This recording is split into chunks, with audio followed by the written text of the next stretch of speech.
Kamar kosong di rumah sakit diceritakan, 3 orang perawat sedang bertugas shift malam di salah satu rumah sakit di Jakarta. Ketiga orang ini secara bergantian mengurus kebutuhan dari satu pasien ke pasien lainnya. Di salah satu lantai rumah sakit, ada sebuah kamar kosong yang menjadi gudang, sementara ketiga perawat yang berjaga pun diberi pesan untuk selalu menutup pintu kamar kosong itu jika tidak ada keperluan, terutama saat malam hari. Saat itu, pasien di salah satu kamar menekan tombol bantuan. Salah satu perawat bergegas menuju kamar tersebut sambil mengecek jam di tangannya. Ketika berjalan menuju kamar pasien yang membutuhkannya, dia melewati kamar kosong itu. Dia melihat pintunya tidak tertutup dan lampunya menyala. Di dalam ruangan itu, ada sebuah kursi yang menghadap ke jendela di ujung ruangan.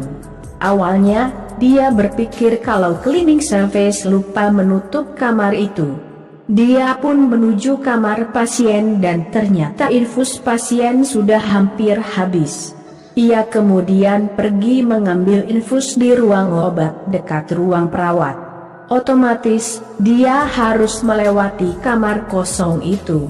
Namun anehnya, posisi kursi yang semula ia lihat tadi sudah berubah. Posisinya kini menghadap ke celah pintu. Dia pun hanya lewat saja dan mengambil infus di ruangan obat. Setelah itu, dia bergegas kembali ke ruang pasien dan melewati kamar kosong itu. Namun, posisi kursi saat itu sudah di tengah ruangan.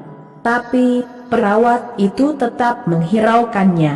Setelah memasang infus baru si pasien, perawat tersebut pun melewati kamar kosong itu lagi.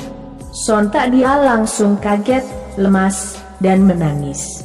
Posisi kursi itu sudah berada di depan celah pintu dan dia melihat ada sesosok makhluk duduk di situ. Lama dia mendekati kursi itu dengan rasa takut dan sambil menagisi dia terus mendekat dan tiba-tiba kursi itu berjalan sendiri. Perawat tersebut mengikuti kursi tersebut. Tiba-tiba setelah dia mengikuti kursi itu ternyata ada mayat seorang pasien.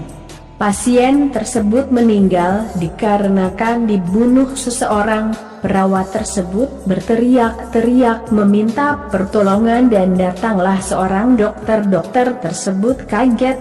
Dokter tersebut berkata di dalam hatinya, kenapa pasien ini bisa ditemukan esok malamnya lagi. Perawat tersebut masuk ke kamar kosong tersebut dan ada seorang pasien lumpuh.